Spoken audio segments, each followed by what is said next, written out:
research focuses on mathematical foundations of computer science, emphasizing data privacy and game theory. Her outstanding work has garnered a Microsoft Research Fellowship, an NSF Career Award, and a Google Faculty Research Award. I'm personally very excited about today's topic because working in telecom, it's always a fine act for telecom companies between the enormous amount of data, private data they have for their customers, and the regulations and how they can use this data. So I would like to hear about this trade-off, and with that, just passing it on to Dr. Katrina Ligett.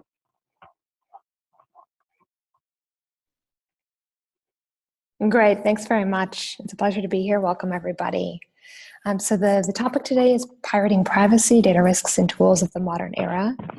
And the basic starting point for the conversation today is that we live in this world now where technology has made it possible to measure and to digitize really almost every aspect of our existence. And every move that we make, both online and increasingly offline, is being logged and incorporated into rich behavioral profiles.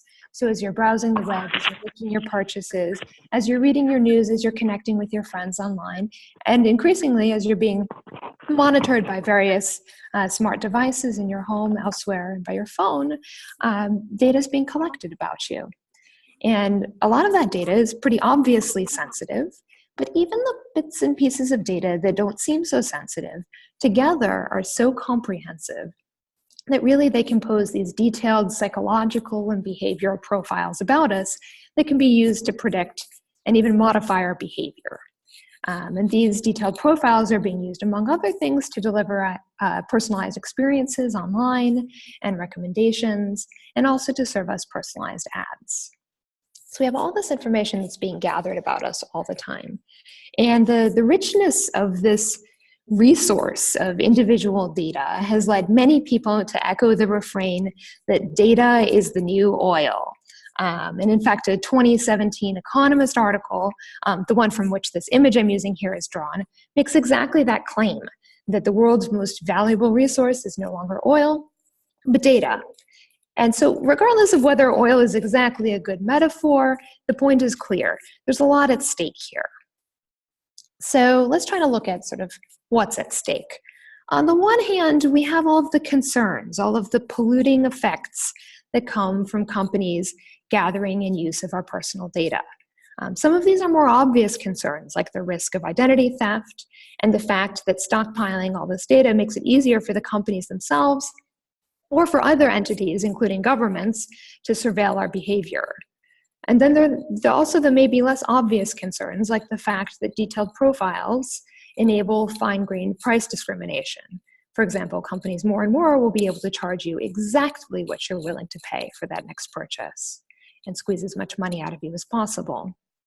And then there are the concerns that stem from living in a world where our neighbors and everyone around us are being profiled, surveilled, and even manipulated. And this includes the potentially undermining effects that this might have on democratic institutions. On the other side of the scale, we have the wonderful free services and really the amazing innovation that we're getting as a result of letting companies suck up all this data about us. And we're also told that all that data is enabling us to get personalized experiences online. So we're getting more relevant ads, we're getting better recommendations, and so forth. And there's this idea that, sort of on the good side, that this is all supporting substantial economic growth, and there's a lot of value there. So in this talk, I'd like to take a more critical look at whether this indiscriminate data collection, which I'll call profiling, is really necessary in today's age to get those good things that I'm showing here on the right-hand side. So let's look at both this idea of free services and the economic value there, and then move second to talking about the personalized experience. So first, the free web services. And the question here is this profiling that's going on really necessary to fund free web services? And sort of the sub-question is, could non-invasive ads work just as well? So the distinction I'm drawing here is whether or not when you go to a website, whether the ad that you see is chosen based on a lot of information about who you are and the money that you have and your age and your gender and your friends and your background and your interests, or whether the ad is just chosen, for example, based on the content of the article that you're looking at. And this has been a contentious question for a number of years. Obviously, there's a whole industry that in some sense that's relying on at least understanding that behavioral advertising is incredibly valuable, this more targeted form of advertising as opposed to contextual advertising. But there was recently a study by Acquisti et al. That suggests that perhaps behavioral ad targeting is really not that much more valuable than just the contextual type. And the number that they worked out is that behavioral ads are worth 4% more than contextual ads. So regardless of whether that 4% is exactly the right number, this doesn't really sound like this 4% difference is what's forming the foundation of our internet economy. And so certainly the idea that this profiling is really, really necessary in order to fund free web services is actively being called into question. The second question that I want to look at in more detail here is whether or not this profiling that's going on is really necessary for us to receive personalization. So let's look a little bit sort of at the status quo, what the current architecture is, and how personalization is delivered as a result of gathering detailed information about us. Obviously, this picture is a gross simplification, but the basic idea is this. As we go about our lives of browsing websites, making purchases, and so on and so forth, information about our behavior is being gathered up by large tech companies from our cell phones and computers. And that once they have large information about the population, they can run learning algorithms, machine learning algorithms on that data in order to see patterns in our behaviors. And those patterns allow them to make recommendations. So based on what we've browsed in the past, they can recommend the next news item we might want to read. Or based on characteristics of our interests and other things about us, they can recommend the next video we might want to watch or the next product we might want to buy. And you've probably noticed that some of these recommendation algorithms have gotten to be quite good in recent years. So here's the basic format. They suck up a lot of information about a lot of people. They use that to learn general properties. And then they produce this recommendation algorithm. And what does a recommendation algorithm do? Well, you could think of it as a box that takes in data about one more person, and then for that one person makes a suggestion, say, of the next news item for them to read. So there are a couple of places here where we might be concerned about privacy and profiling. The first place in the system that we might be concerned is that these tech companies needed to suck up lots of information about lots of people's behavior in order to learn these general trends, in order to develop their algorithm. The second place where we might be particularly concerned is the fact that we had to sort of trust this centralized tech platform. And the third place where we might be concerned is that they developed this recommendation algorithm, but then in order to make a good suggestion for you, in order to deploy that algorithm and give you a suggestion of what news item to watch next, for example, they need to know a lot of information about you to pass that to the recommendation algorithm. So a number of places where people are being watched carefully, and there's sort of a questionable trust relationship in the system. And what I'd like to do is to briefly introduce you to a few different technologies that have emerged over the past decade or so that really call into question the necessity of each of these challenging pieces of the current ecosystem and offer opportunities for a different way forward, potentially. So the first piece of this ecosystem that I'd like to look at more critically is this place here on the left, where these tech companies are sucking up information about lots of people in order to learn general trends about our behavior so they can come up with a good recommendation algorithm. And one technology that really lets us call that model into question, or the necessity of that model into question, is a notion that's known as local differential privacy. Basically, the idea here is that these companies are gathering so much information about so many people that they actually could see those general trends that they need to see, those aggregate behaviors, even if the information that they got from each person had a lot of noise in it. And so the approach that you can take here is that each person's phone, instead of directly reporting your true behavior, can report a version of your behavior that's made lots of random choices and just has a little bit of the true information about what you did. And despite the fact that basically each person's information in isolation is going to look like total nonsense, just complete random noise, together there's enough of that signal across all of the different millions of phones that you can still, from that, extract a very good recommendation algorithm. And so this is one way that we can get some privacy back into the system. We don't actually need these tech companies to be looking over our shoulder and seeing our true behavior, but just something that basically looks like random noise. And they can still get their good recommendation algorithms. The next place in the system that I'd like to look a little bit more closely at what's happening is the idea that we really need to all be passing our data to one centralized service. And there's been a lot of interesting innovation in the space of what I'd broadly call multi-party computation. So some of this work is in cryptography, some more in machine learning. But there are lots of really nice innovations in this space that move us away from needing to have one centralized trusted party where all the learning is happening, and instead allow us to replace that trusted party with a much more distributed type of computation, so that together we can compute that recommendation algorithm, we can come up with that recommendation algorithm without needing to have this one centralized trusted authority. And then the last place where I want to point to some interesting innovations that sort of call into question the current model is this idea that, okay, so once Google or whoever it is has come up with a good recommendation algorithm, there's this other concern in the system. So again, remember, what is this recommendation algorithm? It's something that you pass it a detailed profile of somebody's behavior, and based on that detailed profile, it can make a really good suggestion of what news item that person wants to read next. So the problem with the current system, of course, is that in order to get that suggestion of the next news item, you have to pass the recommendation algorithm your detailed profile information. That's problematic if you don't want these companies to have your detailed profile in the first place. But there have been some interesting advances in recent years, a combination of improved computation on local devices, so just your cell phone has gotten more and more powerful, and also some advances in encryption. So one of the possibilities that we have now is that instead of you passing your data to the recommendation algorithm and getting back the recommendation of what news piece to read next, the centralized platform can give your phone the algorithm. It can give it a program to run. And so your phone itself can make recommendations to you. It doesn't need to interact and go back to the centralized system.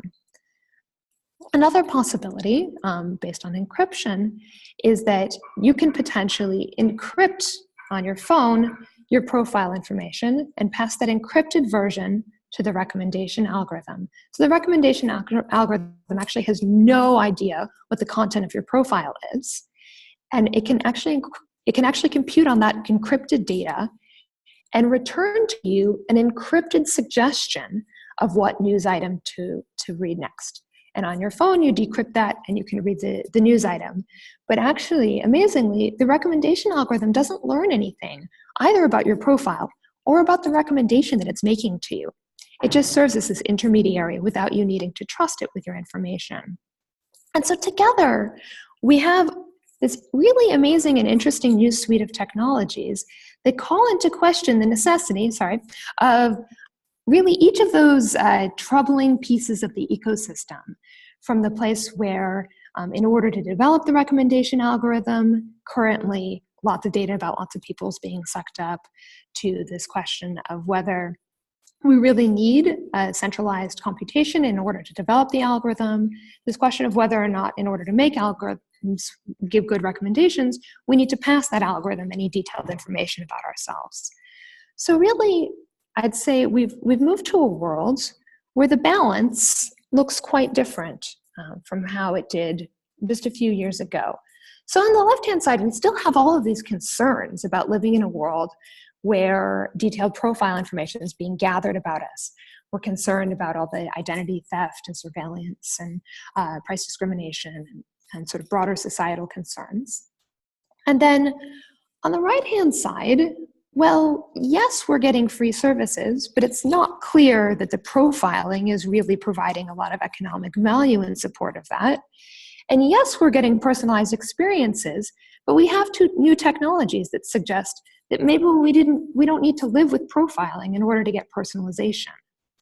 And so maybe there's some other explanations for what's going on, why we continue to live in this profiling world.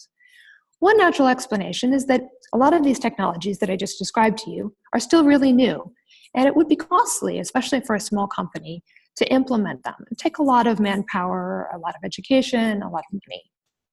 The other possibility is that perhaps companies have additional reasons why they want access to our profiles. Certainly, part of it is that there are additional computational tasks that I didn't describe that perhaps are more requiring of data. Another possibility is that it's appealing to companies to be dominant in the data space, to have more data than their competitors do, and that this is letting them keep out the competition through a variety of mechanisms. So the questions that I'd like to leave you with are sort of, given that we are living in a world where it's questionable how valuable profiling is for providing personalization and free services, whether it's time for us to think about how to revise or replace the current data ecosystem. How can we change that ecosystem to perhaps rely far less on companies holding detailed profiles of their customers and of other individuals? And then the other question is it time for us as a society to try to change the incentives in the system? Part of the reason why companies, I believe, are persisting in this sort of profile-based model is because they're not seeing an economic incentive to do otherwise. They're not really internalizing the costs that they're imposing on society, all those harms that we see on the left-hand side. And so it might be time for us as a society to think about, well, how can we cause companies to feel that pain that we're all feeling, and to perhaps move the balance a bit. I'll end there, and I look forward to talking with you all more, taking your questions. All right, so our first question is what will we do with the information that is already gathered? That's a great question. We feel like a lot of harm has already been done in some sense, and it's hard to roll back privacy harm. One of the really interesting things about privacy is a problem is it's something that you have to get right the first time. Once your data is out there, it's basically next to impossible to take it back. So one approach is just to say, there's data that's already out there, but let's try to make better decisions for moving forward for the future. That's probably the best that technology can do for us for right now. Of course, I'm open to the possibility that technology may get more sophisticated in the future, but that's basically all we can offer right now in terms of technology. In terms of policy or legal solutions, there's maybe more that can be done. If regulators were to step in or policymakers were to step in and place some additional limits on how data that's already held can be used, how it can be shared, how it can be sold, about the information that needs to be provided to individuals about the data that's held about them, the controls that they might have in place, or perhaps even requiring that companies discard that data, pass along value that they accrue from that data. There are lots of potential interventions that people have looked at and are looking at actively. And you see that there's a lot of innovation going on in this policy space, particularly Europe with the GDPR. There's been a lot of thinking over the past couple of years about how to change the incentives a bit for those who use our data. Also, we see in the US and California, there's recently acted legislation, which is a bit different from the GDPR, but similarly is looking at how we move the balance, including as it pertains to data that's already been collected. But I think there's a lot more work to be done. And you're right, this is a serious challenge, is that we already have a lot of dangerous data out there. Great. So our next question is, why would tech companies want to change and give up control of knowledge in order to respect our privacy? Assuming this will not be voluntary, what are the options as individual citizens that are available to us to protect ourselves? Great question, and a challenging one. So there are a number of pieces to the first question. So why might companies be willing to cede some of the control that they currently have about our information? So one answer is that increasingly, particularly as regulation is changing in this space, companies are starting to slowly see some of the downsides of holding a lot of detailed information. It opens them up to having that information stolen and them being liable for the cost there. It opens them up to accusations that they're enabling these various undesirable effects. The more that we start to see regulation, sort of GDPR style and stronger, that makes companies feel the harm of holding the data, including the threat of subpoena. Not that I'm a big fan of over abuse of subpoena power, but even the threat of subpoena makes some companies uncomfortable with holding data that they may not need. So the more companies feel the threat and harm from holding that data that they didn't maybe actually need to have, the more likely they'll be to move their model away from one where they have that profiled data. Now, the second part of your question is, what can we as individual citizens do? And honestly, we have pretty limited tools in our toolbox for individuals right now, unfortunately. Certainly, you can use more private services, whether moving your web search to a search service, for example, like DuckDuckGo. I'm not a representative. I'm not advocating for it in particular, but there's one example that's supposed to be more privacy respectful. You can put in ad blockers and blockers of cookies of various sorts. There are various additions that you can add to your browser, both on your laptop and your phone. This can buy you back some more privacy, but don't give yourself too much of a false sense of security. You're still being surveilled, basically, no matter how hard you try. There are additional options that are a little bit more effort intensive that individuals can undertake, including options like Tor and VPNs, basically trying to hide where your web traffic is coming from. And that, again, can buy you a little bit more protection. It's a little bit harder to look over your shoulder for various reasons as you employ these various layers of protections. But honestly, this is not a problem that individuals can solve. I think individuals taking these steps is a very reasonable thing to do as a sort of temporary stopgap measure. But really, we need, if we're going to protect individuals more seriously, we need to be looking at revising the fundamental ecosystem. We need to be looking at changing the incentives. And that's actually that needs to be happening at the level of serious tech change and serious change at the policy level. So unfortunately, individuals are in a bad situation right now. All right. The next question is that you mentioned our phones can encrypt the data that's being transmitted to companies. And can we perform that encryption, or is there a software that's usually included with phones now, or do we need to seek out an app to perform this task for us? Yeah, so that's one of the technologies that exists, but it hasn't really been widely deployed. So I don't actually know of services that are offering this in a routine fashion. So unfortunately, this is not something that's currently available to consumers, but should, I hope, become available in the very near future. It's currently a bit computation costly, and this is something that's getting better and better very quickly. And hopefully, as incentives to deploy these technologies grow, this is the kind of thing that you'll see in the coming years. But it's not something that you can do right now. Okay, we have a couple more questions. The next, would limiting data and information create a more restricted web, and how would we keep policy from governments from over-affecting individuals' use of internet?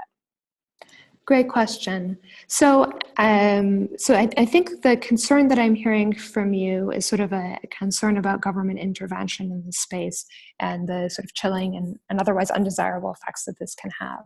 And actually, I'd suggest that moving to a model where there is less collection of personal data by companies or other entities is actually going to provide us more protection from government in terms of our activities online.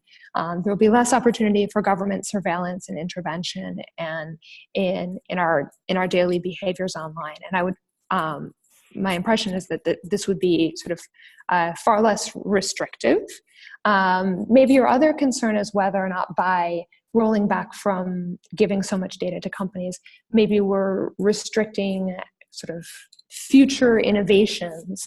I mean, I can't exclude the possibility that somebody will, in the future, come up with some amazing application that really can only be delivered with access to incredibly personal information about you. But honestly, I doubt that there's going to be something incredibly valuable that can only be delivered with your information. The suite of technologies that we have that allow computation without direct access to your information is only getting richer and richer. And I think that probably we're going to see even more economic innovation as we push companies to think a little bit more seriously and creatively about the challenges of this trade-off between privacy and making good use of data. But you're right, and there's always a trade-off here, and we as a society, I think, need to be thinking more carefully about the trade-offs that we're making. All right, and then this last question, I think, relates to the last one. There's a real benefit for product improvement if data can be collected from many devices, such as battery performances and EVs. It seems that this data can be collected anonymously, but is there an established criteria for anonymity, and how can it be watchdogged?